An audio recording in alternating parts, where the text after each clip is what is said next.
नमस्कार प्यारे साथियों, स्वागत है आप सभी का आज के सेशन में। और आज का सेशन बहुत लंबे बच्चों के टाइम से मैसेज आ रहे थे, उसके बाद में आपका जो इंतज़ार है वो आज खत्म होने वाला है, क्योंकि आज का नया सेशन प्लान था कि इसी नवरात्रि के अंदर अंदर ही हम नया शुरुआत कर दें, आगाज़ कर दें। और वो आगाज़ अब आपका हो चुका है। जी हाँ दोस्तों, वो है शैक्षिक परिदृश्य, जिसके आपके 10 से लेकर के 11-12 क्वेश्चन आपके एग्जाम में आने हैं। तृतीय श्रेणी अध्यापक मुख्य परीक्षा में एक बहुत बड़ा महत्वपूर्ण फैक्टर ये साबित होगा। और इसके अलावा आप लोगों ने शाब्दिक की जो किताबें ले रखी है, आप लोगों ने शाब्दिक की शैक्षिक परिदृश्य की किताब आप लोगों ने ले रखी है। शैक्षिक परिदृश्य की बुक सभी के पास होगी। और इसके बाद अभी आज मार्केट में नई लॉन्च हो चुकी है, क्योंकि ये जो किताब है इससे पहले वाली वो थ्योरी है और ये जो बुक है वो क्या है, एमसीक्यू बुक है। तो इस बुक के अंदर बहुत से बच्चों को मैसेज आए थे, कुछ टाइपिंग मिस्टेक रही होगी या कुछ डेटा अपडेट हुआ है, जैसे कोई योजना हो गई जिसके नाम चेंज हो गया, किसी स्कॉलरशिप की राशि बदल दी गई है, किसी योजना का नाम बदल दिया गया, उस योजना में फंडिंग कितनी कर दी गई है। तो कई प्रकार के जो भी थोड़े बहुत अपडेट हुए हैं वो उस क्लास में मैंने कहा था कि मैं यूट्यूब पे सभी जो टॉपिक आपके कंप्लीट करवा दूंगा और उस क्लास के अंदर है सारा आपको अपडेट करवा दूंगा। तो आज से हम शुरुआत कर रहे हैं। प्रत्येक जो टॉपिक आपका मैं समझाऊंगा, प्रत्येक आपके जो इंडेक्स है शैक्षिक परिदृश्य की, वो कंप्लीट टॉपिक आपको यूट्यूब के ऊपर है, आराम से मिल जाएंगे, फ्री मिल जाएंगे। तो चलिए शुरुआत करते हैं। और आज का मैंने जो टॉपिक लिया है बहुत ही लाइमलाइट टॉपिक लिया है, बहुत ही अच्छा टॉपिक लिया है, क्योंकि इस सरकार के वर्तमान सरकार का जो कार्यक्रम है वो शैक्षिक परिदृश्य के अंदर MSRA मुख्यमंत्री शिक्षित राजस्थान अभियान के तहत परखर 1.0 और परखर 2.0 ये मोस्ट ट्रेंडिंग हाईलाइट कार्यक्रम है। उम्मीद नहीं पूरा विश्वास ही है कि आपका जो एग्जाम होगा उस एग्जाम के अंदर पूरे क्वेश्चन रहेंगे परखर 2.0 और इसके अलावा शाला सम्मेलन ऐप या शाला स्वास्थ्य ऐप और इसके साथ साथ में ORF जो इसी का पार्ट है। और नई शिक्षा नीति के बारे में आपके प्रश्न पूछे जाएंगे और क्वेश्चन किस प्रकार के बनेंगे, हम यहाँ पे आपको थ्योरी करवा करके उसके MCQ भी करवा देंगे। तो आप लोगों का प्यार स्नेह सपोर्ट बना रहे, आपका लाइक कमेंट रुकना नहीं चाहिए। जितना आपका सपोर्ट होगा उतना ही हम अच्छा करने की कोशिश करेंगे और बहुत अच्छा करेंगे और दी बेस्ट करेंगे। तो चलिए सबसे पहले आपके सामने मैंने बता दिया कि शैक्षिक परिदृश्य की बुक सभी के पास होगी। इसकी जो इंडेक्स है वो टॉपिक मैं आपको यूट्यूब पे करवा दूंगा सारे। साथ ही साथ में अब MCQ जो बुक नई आ गई है इसमें आपको क्या मिलेगा, शैक्षिक परिदृश्य और सूचना प्रौद्योगिकी MCQ और इसके अलावा राजस्थान की जन कल्याणकारी योजनाएं और केंद्र और राज्य की विद्यार्थी कल्याणकारी योजनाएं इसके अंदर आपको मिल जाएगी है। तो तीनों टॉपिक इसके अंदर MCQ मिलेंगे। सारे सितंबर 2025 तक आपको अपडेट मिलेंगे। 30 सितंबर 2025 तक अपडेट योजना मिलेगी। और अब बात करेंगे, देखो जो आपके इस शैक्षिक परिदृश्य में प्रश्न पिछले एग्जाम में किस प्रकार के पूछे गए थोड़ा हम चर्चा कर लेते हैं। पीछे जो आपकी 2022 की भर्ती हुई तो ये आपकी इंडेक्स है कौन कौन से एग्जाम में कितने कितने प्रश्न पूछे गए थे। देखिए सबसे पहले नंबर एक टॉपिक जो शुरुआत कर रहा हूं, शिक्षण अधिगम के नवाचार। तो शिक्षण अधिगम के नवाचार लेवल फर्स्ट के अंदर बात करेंगे, 0 क्वेश्चन पूछा गया। हिंदी के अंदर 0 क्वेश्चन नहीं पूछा गया। इंग्लिश में 1 क्वेश्चन पूछा गया था। मैथ साइंस में 0 क्वेश्चन था। सामाजिक में 1 क्वेश्चन पूछा गया था। संस्कृत में जो 3 क्वेश्चन इस टॉपिक के पूछे गए थे। पंजाबी में 0 था, उर्दू में 0, सिंधी में 0 और कुल 5 प्रश्न इसके पूछे गए थे पिछली भर्ती के अंदर शिक्षण अधिगम के नवाचार, जैसे RKSMB या साला स्वास्थ्य जो ऐप लॉन्च हुआ है, इससे पहले हवामेल कार्यक्रम, समाइल कार्यक्रम जितने भी जो अपडेट कार्यक्रम थे। इसके बाद में दूसरा है राज्य में केंद्र और राजस्थान सरकार की विद्यार्थी कल्याणकारी योजनाएं। तो L1 में 2 प्रश्न पूछे गए, हिंदी में 2 पूछे गए, सभी में मिलाकर के देखा जाए तो टोटल मिलाकर के 13 क्वेश्चन पूछे गए हैं। बहुत ही इंपॉर्टेंट पार्ट है एक ये पार्ट। और इसके अलावा RTE 2009 और 2011 बहुत प्रश्न पूछे गए। तो RT 2009 2011 और इसके अलावा राज्य में केंद्र और राज्य सरकार की जितनी भी जो विद्यार्थी कल्याणकारी योजनाएं हैं इस योजनाओं के से 13 क्वेश्चन पूछे गए हैं। इस टॉपिक को अच्छे से बेस्ट करेंगे। नंबर तो 3 पढ़ेंगे, विद्यालय प्रबंधन समिति SMC STMC। तो देखो कि L1 में 1 है, हिंदी में 0 1 0 0 जिस प्रकार से इस टॉपिक के कुल 7 प्रश्न है पिछली भर्ती में पूछे गए थे SMC SDMC। और इसके अलावा नई शिक्षा नीति 2020 की मैं बात करूंगा तो नई शिक्षा नीति के भाई 6 प्रश्न पीछे एग्जाम में पूछे जा चुके हैं। और RT 2009 के अंदर बहुत प्रश्न पूछे गए हैं। RT 2009 से मैक्सिमम यानी कि 22 प्रश्न इस अकेले 2009 RT के पूछे जा चुके हैं। और नेक्स्ट बात करेंगे राजस्थान निःशुल्क एवं अनिवार्य बाल शिक्षा का अधिकार अधिनियम 2011 की बात करेंगे तो इसके 5 प्रश्न पूछे गए हैं, यानी कि 2009 और 2011 की बात करेंगे, दोनों से मिलाकर के कुल 27 या 28 प्रश्न एग्जाम में पूछे गए हैं। तो बहुत बड़ा रेशो है ये, तमाम भर्ती की बात कर रहा हूं, तमाम एग्जाम के अंदर, L1 हो, L2 में जो सब्जेक्ट हो, ओवरऑल मिलाकर के 22 क्वेश्चन पूछे गए 2009 के। और राजस्थान के मान्यता प्राप्त निजी विद्यालयों में निःशुल्क जो प्रवेश है, इसके प्रश्न 2 प्रश्न पूछे गए, कम ही प्रश्न पूछे गए हैं।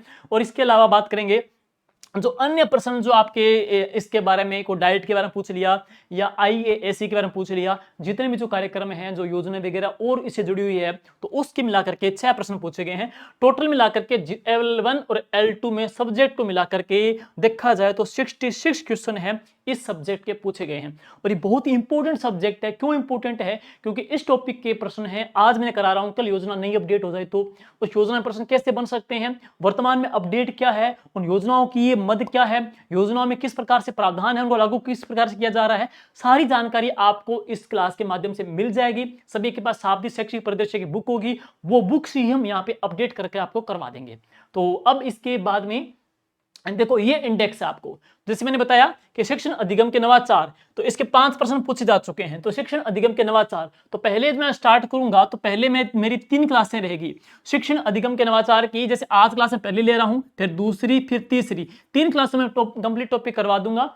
और इसके बाद नंबर 2 टॉपिक रहेगा अपना, कौन सा रहेगा, SMC और STMC का रहेगा, जिसके पिछले एग्जाम की बात करूंगा। टोटल मिलाकर के इसके जो प्रश्न पूछे गए थे, कितने, 7 प्रश्न पूछे गए थे। 2 नंबर यूनिट ये करेंगे। 3 नंबर पढ़ेंगे NEP, नई शिक्षा नीति 2020 पढ़ेंगे। नंबर 4 में राज्य में केंद्र और राज्य सरकार की विद्यार्थी कल्याणकारी योजनाएं पढ़ेंगे। नंबर 5 में 2009, जिसके कुल 22 प्रश्न पूछे गए थे, अच्छे से पढ़ेंगे। और 6 में पढ़ेंगे 2011, इसके 6 क्वेश्चन पूछे गए थे। राज्य में मान्यता प्राप्त निजी विद्यालयों में निःशुल्क जो प्रवेश है, इसके 2 प्रश्न पूछे गए थे। और अन्य जो महत्वपूर्ण, जो पिछली बार 6 प्रश्न पूछे गए थे, वो टॉपिक आ जाएगा।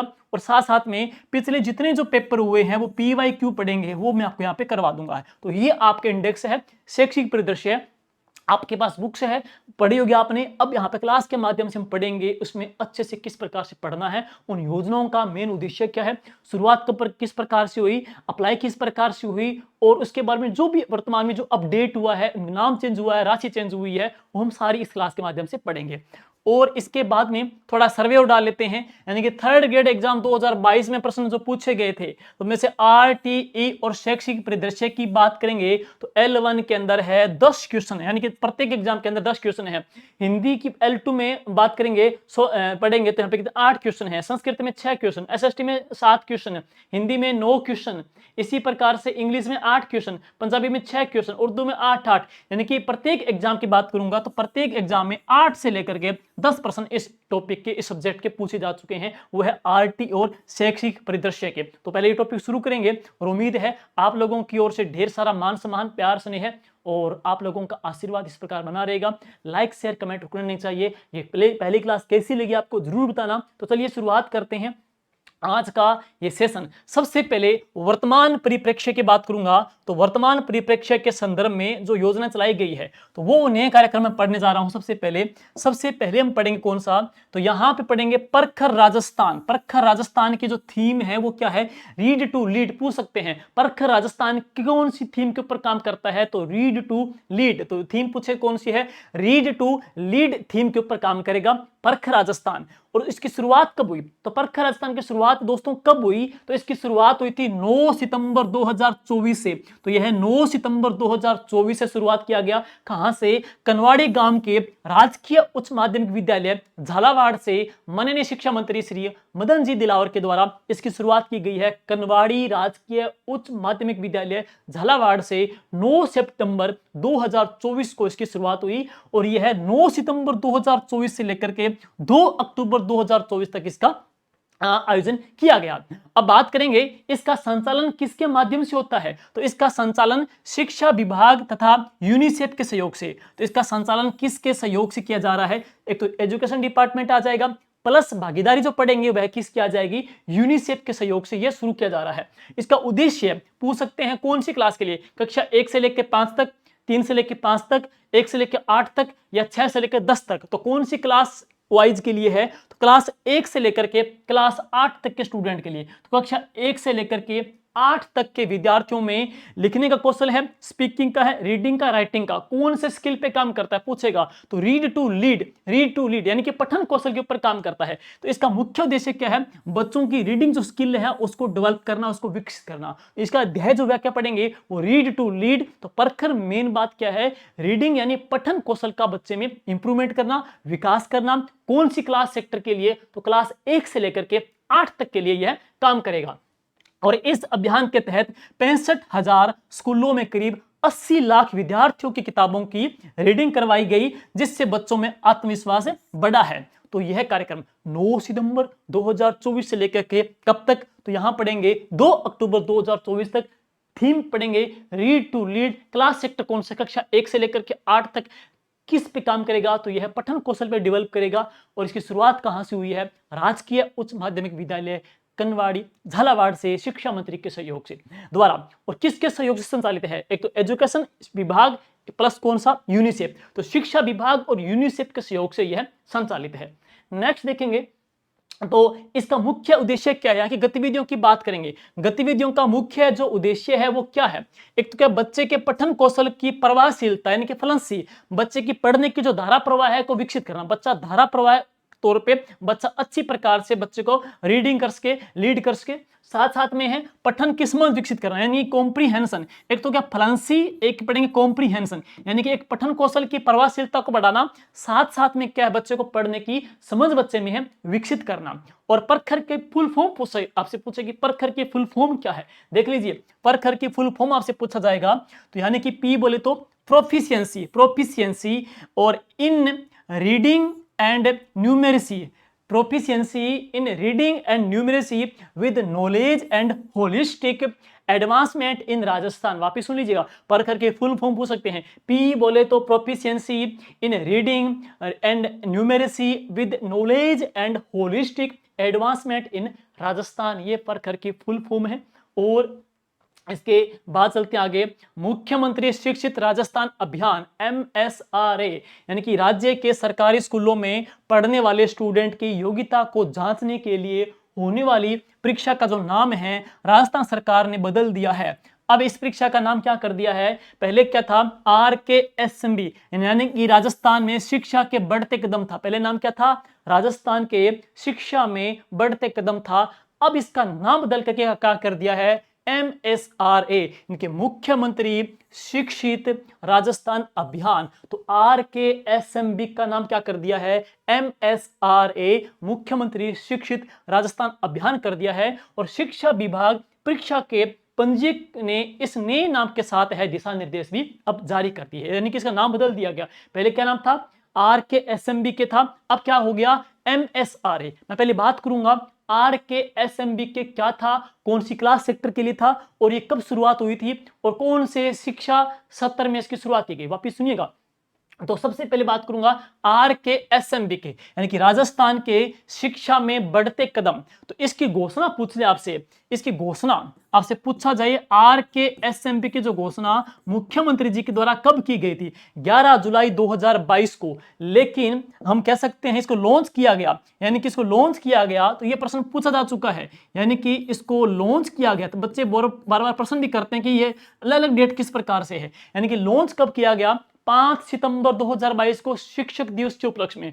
यानी कि मुख्यमंत्री जी के द्वारा घोषणा कब हुई, 11 जुलाई 2022 को। लेकिन इस ऐप को या इस कार्यक्रम को जो प्रभावी कह सकते हैं वो कब किया गया, 5 सितंबर 2022 को प्रभावी हो गया, लॉन्च हो गया। लेकिन घोषणा कब हुई थी, 11 जुलाई 2022 को। और कौन सा शैक्षिक स्तर था, तो शिक्षा का सत्र पूछा जाए कौन सा एजुकेशनल सेशन था, तो 2022-23 के अंदर, 2022-23 के अंदर इस सत्र में इसकी शुरुआत की गई थी। और कौन सी क्लास के लिए, यानी कि परखर पढ़ेंगे तो कक्षा 1 से लेकर 8 तक, ये भी पढ़ेंगे तो कक्षा 1 से लेकर के 8 तक, 1 से लेकर 8 तक है। विषयवार की बात करेंगे तो इसमें एक तो हिंदी सब्जेक्ट आ जाएगा, एक इंग्लिश आ जाएगा, कौन सा आ जाएगा, मैथ है। तो एक हिंदी, एक इंग्लिश और एक मैथ क्लास पढ़ेंगे, कक्षा 1 से लेकर 8 तक है। लेकिन कक्षा वार का जो समूह था इसके अंदर, इसमें टर्म्स का, टेस्ट का, परीक्षा के स्तर का, तो वह कौन सी क्लास के लिए पढ़ेंगे, कक्षा 3 से लेकर के 8 तक का, कक्षा 3 से लेकर के 8 तक का। तो RKSMB के को अब क्या नाम कर दिया है, MSRA मुख्यमंत्री शिक्षित राजस्थान अभियान इसका नाम कर दिया गया है। पहले RKSMB का, आपका मुख्यमंत्री शिक्षित राजस्थान अभियान कर दिया है। अब बात करेंगे MSRA मुख्यमंत्री शिक्षित राजस्थान अभियान दक्षता आधारित आकलन फर्स्ट की बात करेंगे तो इसकी परीक्षा का आयोजन है ना, ये फर्स्ट का परीक्षा का आयोजन वो कब हुआ था? ये हुआ था 21 से लेकर के 22 जनवरी 2024 को। अब इसके बाद दूसरा पढ़ेंगे दक्षता आधारित आकलन जो 2 पढ़ेंगे इसके बाद में, इसका जो आयोजन है ये 24 से लेकर के 26 अप्रैल 2025 को हुआ है, 2 बार हो गए। तो MSRA फर्स्ट पढ़ेंगे तो ये 21 से लेकर 22 जनवरी 2024 को हुआ। MSRA जो 2 हुआ दक्षता आधारित जो आकलन हुआ था ये हुआ है 24 से लेकर के 26 अप्रैल 2025 को हुआ है। और बात करेंगे इस MSRA के तहत जो वर्क्स बुक्स है कक्षा वाइज उनके नाम क्या क्या है, पेपर में मिलान करना पूछ सकते हैं, जरा सुनिएगा। कक्षा 1 की जो वर्क बुक है उसका नाम क्या? प्रथम। कक्षा 1 की जो वर्क बुक है उसका नाम क्या है? प्रथम है। कक्षा 2 की जो वर्क बुक है उसका नाम क्या? पल्लव है। तो कक्षा 1 की वर्क बुक का नाम 1 प्रथम रहेगा, 2 की वर्क बुक का नाम क्या रहेगा? पल्लव है। कक्षा 3 की जो वर्क बुक है उसका नाम है पहल, कक्षा 3 की वर्क बुक का नाम पहल है। और कक्षा 4 और 5 दोनों की एक ही है, तो कक्षा 4 और 5 की जो वर्क बुक है उसका नाम क्या है? प्रयास है। 6 और 7 की जो वर्क बुक है उसका नाम प्रवाह है। और सबसे 8 पढ़ेंगे तो उसका नाम क्या? परखर। यानी कि रीडिंग में जो फ्लुएंसी है बच्चे को बढ़ाना, परखर करना। सबसे उच्च क्लास पढ़ेंगे 8वीं क्लास, तो उच्च क्लास है परखर है। सबसे पहली क्लास यानी कि प्रथम है, तो प्रथम है पहली क्लास का। दूसरी क्लास का पल्लव पढ़ेंगे, तीसरी क्लास का पहल पढ़ेंगे। नंबर 4 और 5 क्लास के लिए पढ़ेंगे तो क्या नाम आ जाएगा? प्रयास आ जाएगा। और कक्षा 6 और 7 की एक ही है, उसका नाम प्रवाह है। कक्षा 8 की जो वर्क बुक है उसका नाम क्या रहेगा? परखर रहेगा। तो ये इनके वर्क बुक के नाम है, ये इंपॉर्टेंट है, अच्छे से इनको आपको देखना है। और अब चलते हैं इसके बाद आगे मुख्यमंत्री शिक्षित राजस्थान अभियान MSRA 2.0। तो ये पहले था, पिछले 1.0 था, अब 2.0 कार्यक्रम आ गया है। तो ये चर्चा में है। आपका जो एग्जाम होगा 17 जनवरी 2026 को, तो उसमें इस के आने के पूरे चांसेस रहेंगे। MSRA 2.0, तो इसमें जो पढ़ेंगे मौखिक पठन प्रवाह ORF कार्यक्रम, तो इसमें एक नया वर्ड मिलेगा आपको, oral reading fluency. Oral reading fluency MSRA परखर राजस्थान 2.0 के तहत मौखिक पठन प्रवाह कार्यक्रम है। मेन कार्यक्रम कौन सा है? ORF।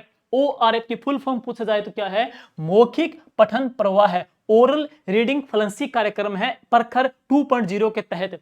और इसकी शुरुआत पूछे कब हुई थी? परखर 2.0 की शुरुआत कब हुई थी? शिक्षक दिवस यानी कि 5 सितंबर 2025 को इसकी शुरुआत हुई है। समय अवधि पूछे आपसे तो यह है 25 सितंबर से लेकर के 5 दिसंबर 2025, यानी कि कुल 90 डेज की 12 सप्ताह है कि ये पूरी क्या है? एक प्रकार से समय सारणी टाइम टेबल है, जो कि 5 सितंबर से लेकर कब तक का है? 5 दिसंबर तक का है। 5 सितंबर से लेकर के 5 दिसंबर तक, यानी कि कुल 90 डेज की कार्य योजना है इसके तहत। और इसमें एक विशेष आयोजन देख लीजिए, इसके तहत है परखर 2.0 के तहत है एक मेगा PTM का आयोजन। तो मेगा जो PTM का मेगा एक रीडिंग PTM का जो आयोजन है, यह कब हुआ? यह हुआ था 17 सितंबर 2025 को। यह 17 सितंबर 2025 को किया गया। तो मेगा रीडिंग PTM का आयोजन है 17 सितंबर 2025 को किया गया। और अब सुनिएगा, इसके तहत क्या है? परखर 2.0 में ORF को डेवलप करने के लिए पहले की जो 2 क्लासें हैं, प्रथम जो 2 क्लास यानी कि विद्यालय के अंदर पहले के स्टार्टिंग के जो पहला क्लास और दूसरा जो क्लास है वो केवल और केवल किसको डेडिकेट होगा? रीडिंग को डेडिकेट होगा। तो क्लास घंटा, पहला घंटा है, दूसरा घंटा है, वो दोनों को दोनों घंटे हैं वो इसी 2.0 के तहत है। किसके ऊपर पूरे फोकस होंगे? ओनली फॉर रीडिंग के ऊपर फोकस किए जाएंगे। तो प्रथम पहला क्लास और दूसरा क्लास दोनों रीडिंग को समर्पित है, वो किए जाएंगे। और मेगा जो रीडिंग PTM है ये 17 सितंबर 2025 को हुई। और यह परखर 2.0 की बात करेंगे, इसकी जो कार्य योजना है कुल 90 डेज की 12 सप्ताह की, 5 सितंबर से लेकर के 5 दिसंबर तक ये कार्य योजना है। और इसमें क्या ORF पे किया गया है, बल दिया गया है। स्टार्टिंग के 2 क्लास है, पहली क्लास और सेकंड क्लास, दोनों के दोनों जो क्लास है सिर्फ और सिर्फ क्या है? रीडिंग को समर्पित किए गए हैं। और अब आगे ये पोस्टर है सरकार का, मुख्यमंत्री शिक्षित राजस्थान अभियान MSRA परख राजस्थान 2.0। और अब इसके बाद चलते हैं, इसमें क्या है? ओरल रीडिंग फ्लुएंसी के अंदर समूह बनाए गए, ग्रुप बनाए गए हैं। इसमें क्या है, बच्चों में पठन के आधार पे वैसे बच्चों का पहले मूल्यांकन किया गया। कोई बच्चे को पैरा दे करके बच्चे को अपने वॉइस के माध्यम से पढ़ा गया। वो शाला शिक्षक ऐप के माध्यम से उसको क्या जांचा किया।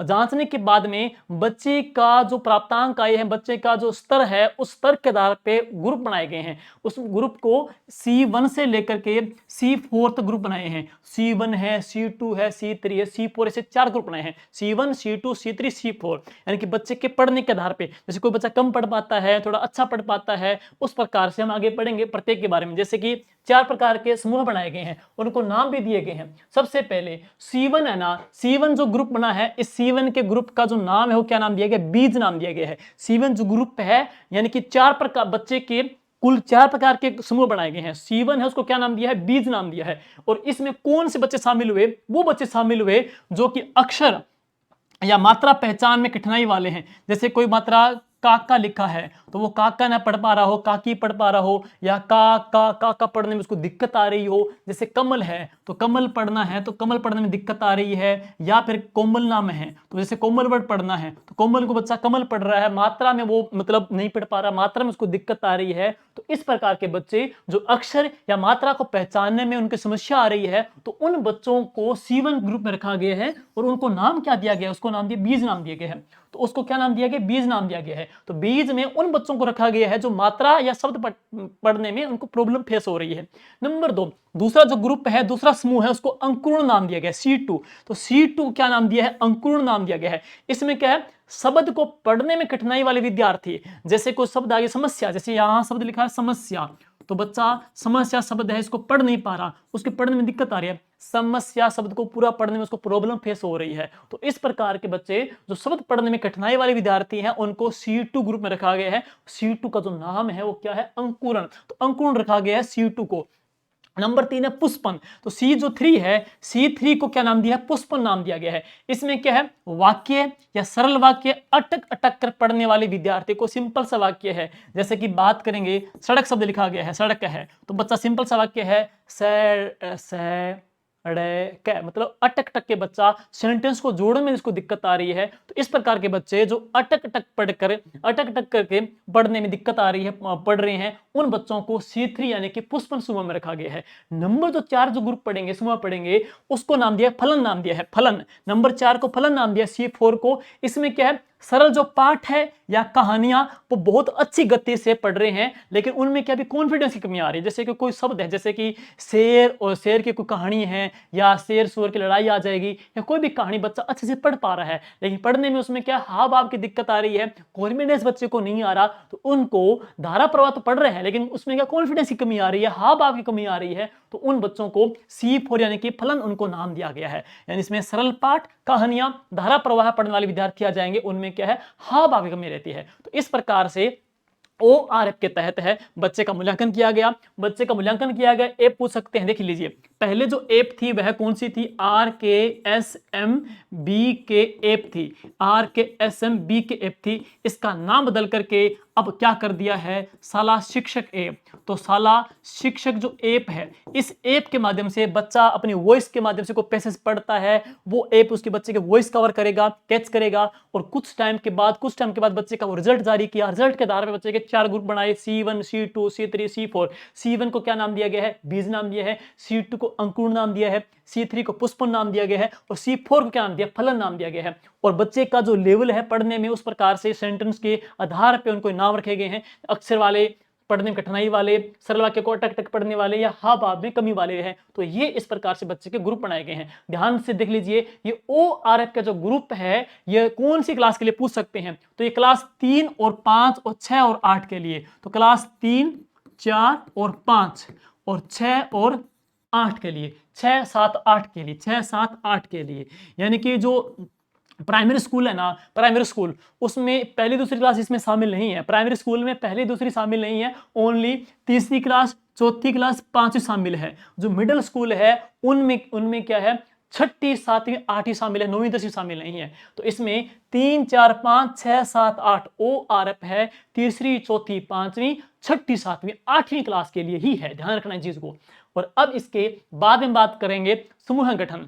अब देख लीजिए, कक्षा 3 से लेकर 5 और कक्षा 6 से लेकर 8, तो कक्षा 3 से लेकर 5 तक जो समूह बनाया गया है, समूह फर्स्ट, समूह फर्स्ट के अंदर क्या है, C1 C2 C3 बच्चों को शामिल करेंगे। यानी कि इसमें क्या है, एक C1 का बच्चा है, C1 ग्रुप वाला, एक C2 ग्रुप वाला, एक C3 वाला। यानी कि कह सकते हैं कि बीज, अंकुरण और पुष्पन। तो बीज, अंकुरण और पुष्पन उन बच्चों को समूह फर्स्ट में रखा गया है और वो बच्चे एक साथ बैठ करके शिक्षक के सहयोग से उनको क्या है, प्रैक्टिस करवाई जाएगी, उनको पढ़ाया जाएगा और उनको बोलते हैं रिमीडिएशन विद्यार्थी। तो रिमीडिएशन जो विद्यार्थी हैं वो शिक्षक की सहायता से, वो भाषा शिक्षक के साथ, जैसे कि कोई हिंदी का टीचर है तो उस टीचर की हेल्प से क्या है, उन बच्चों का एक सर्किल बना करके उनको इकट्ठा पढ़ाया जाएगा। उसमें C1 का बच्चा, C2 का बच्चा, C3 का बच्चा शामिल होगा, C4 का बच्चा उसमें शामिल नहीं होगा, C1 C2 C3 का बच्चा शामिल होगा।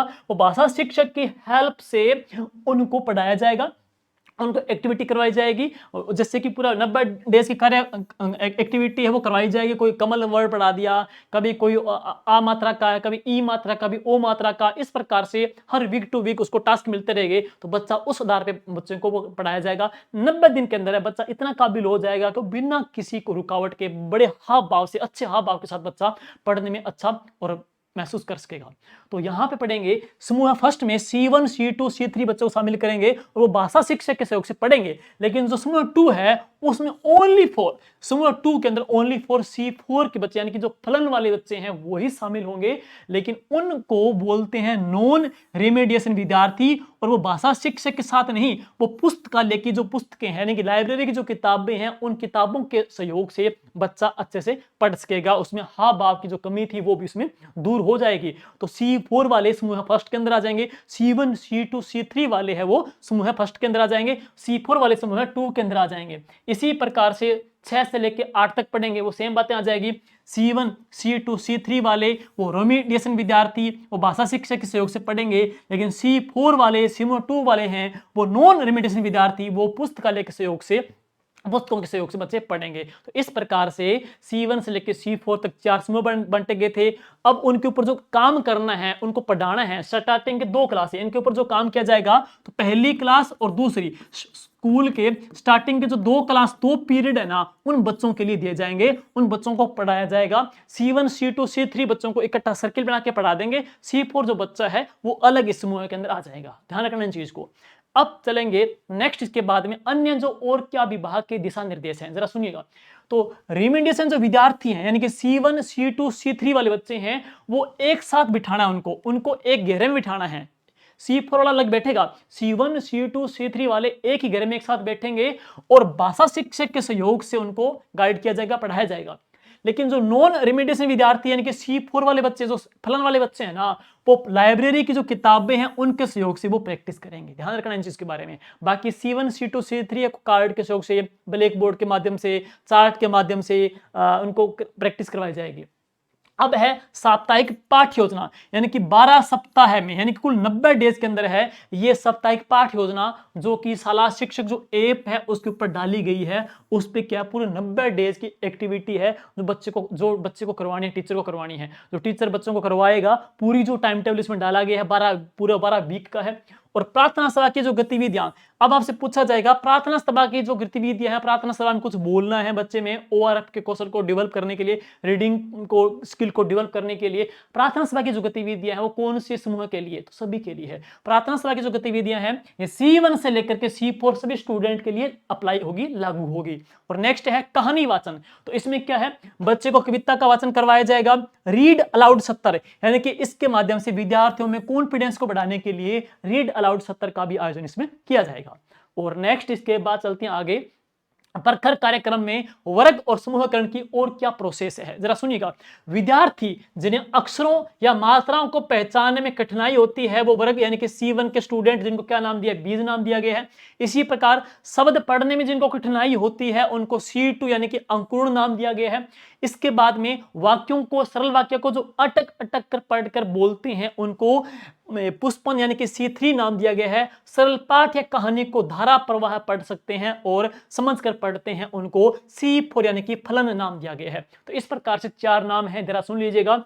C1 बीज, C2 अंकुरण, C3 पुष्पन और C4 फलन। ये वेरी वेरी इंपॉर्टेंट है, इनको अच्छे से तैयार कर लेना। और एक मैंने जो वर्कबुक बताई थी उन वर्कबुक के नाम जरा याद कर लेना। पल्लव कौन सा है, प्रयास कौन सा है, प्रथम कौन सा है, प्रखर कौन सा है ना, ये सारी अच्छे से इनको, सुमन कौन सा है, ये सारे उनके नाम आपको ध्यान रखने हैं, वो भी इंपॉर्टेंट है। लेकिन अब वर्तमान में मोस्ट लाइमलाइट जो ट्रेंडिंग है प्रखर 2.0 oral reading fluency, very very important है। और अब चलते हैं इसके बाद में जो हमने पढ़ा प्रखर 2.0 का 5 सितंबर 2025 को शुरुआत हुई थी। उसकी मेगा जो रीडिंग पीटीएम है यह कब आयोजित हुई? तो मेगा रीडिंग पीटीएम यह 17 सितंबर को आयोजित हुई। 17 सितंबर 2025 को इसका आयोजन किया गया। अब जरा सुनिए इसमें क्या है। इसमें क्या बच्चों की रीडिंग प्रगति और 12 हफ्तों की रीडिंग योजना के बारे में जानना, कि जो बच्चों के अभिभावक हैं उनको बच्चे के रीडिंग जो स्किल है उसके बारे में आगामी जो 90 डेज की जो एक्टिविटी हमारी जो टाइम टेबल है वो उनके घर वालों को बताया जाएगा, उनको बताया जाएगा इसके बारे में हमारे किस प्रकार से प्रयास रहेंगे अपने बच्चे के रीडिंग स्तर और मूल्यांकन के परिणाम को जानने के लिए, कि बच्चे ने कितना कुछ पढ़ा है, उसका रिजल्ट किस प्रकार से रहा है। उनके घर वालों को उन बच्चे का रिजल्ट बताने के लिए यहाँ पे मेगा रीडिंग पीटीएम का आयोजन किया गया 17 सितंबर 2025 को।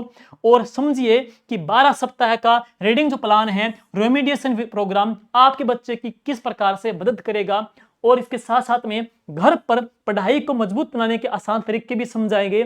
और रीडिंग दक्षता की जिम्मेदारी घर और स्कूल की साझेदारी है। तो ये प्रश्न इंपॉर्टेंट है कि मेगा पीटीएम रीडिंग के जो थीम है वो क्या है, कि घर और स्कूल की समझदारी दोनों के ऊपर है, अभिभावक और शिक्षक दोनों की यहाँ पे रिस्पॉन्सिबिलिटी को दर्शाता है।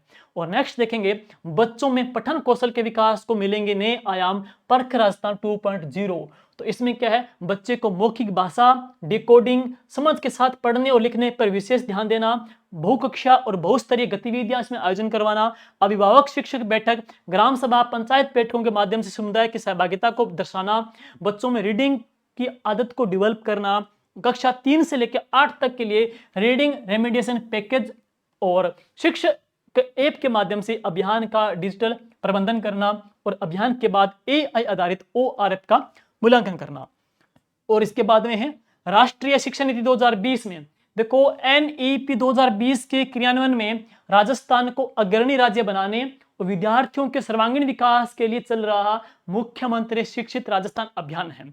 ये भी एक NEP का घटक है जिसमें क्या बच्चों का विकास करना, बच्चों में पठन कौशल को विकसित करना है। और इसके मुख्य घटक क्या है, विद्यार्थी केंद्रित कार्य, विद्यालय केंद्रित कार्य और शिक्षक केंद्रित कार्य और शैक्षणिक परिणाम के उन्नयन केंद्रित कार्य इसके प्रमुख घटक रहेंगे।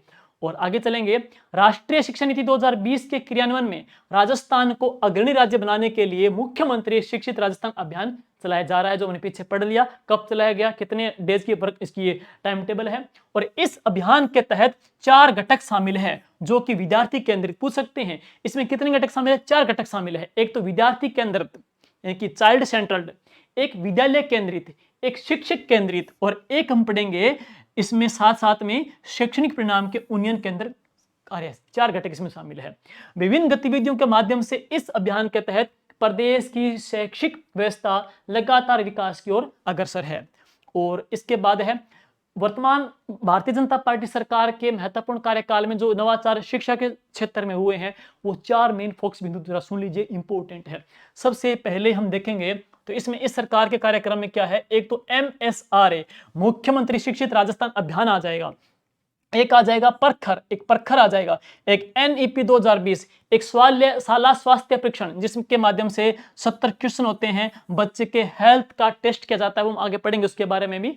और इसके बाद में है एक हरियालो राजस्थान, इसमें हमको वर्ल्ड एक पुरस्कार मिल चुका है हरियालो राजस्थान के माध्यम से भी, और एक ऐसे अभियान सरकार के चलाए जा रहे हैं। और शाला शिक्षक जो ऐप है, शाला शिक्षक ऐप है, इस ऐप के ऊपर भी है महत्वपूर्ण आपको नवाचार मिलेंगे, जैसे बच्चे की ऑनलाइन अटेंडेंस, यहाँ पे विद्यार्थी का आकलन है, CBA विद्यार्थी का आकलन पढ़ेंगे, शाला स्वास्थ्य परीक्षण है, और डिजिटल जो प्रेस उत्सव है, और ORF इसके माध्यम से AI टेक्निक का एक प्रोग्राम है जिसके माध्यम से बच्चा पढ़ेगा, उसकी आवाज कैच की जाएगी और उसके आधार पर उसका मूल्यांकन किया जाएगा और उसका समूह का विभाजन किया जाएगा। C1 C2 C3 C4 है। तो यह पहले ऐप किस नाम से थी? RKSMB के नाम से थी। अब इस ऐप का नाम क्या कर दिया? साला शिक्षक ऐप कर दिया गया है। पहले RKSMB ऐप, अब साला शिक्षक ऐप कर दिया गया है। तो ये अपनी पहली क्लास है। पहली क्लास मैंने मेन उन्हीं बिंदुओं को ली है जो मोस्ट और लाइम लाइट चर्चा में है। ज्यादातर प्रश्न आपके इनमें से आने लायक, इसमें से आने के चांसेस रहेंगे हैं।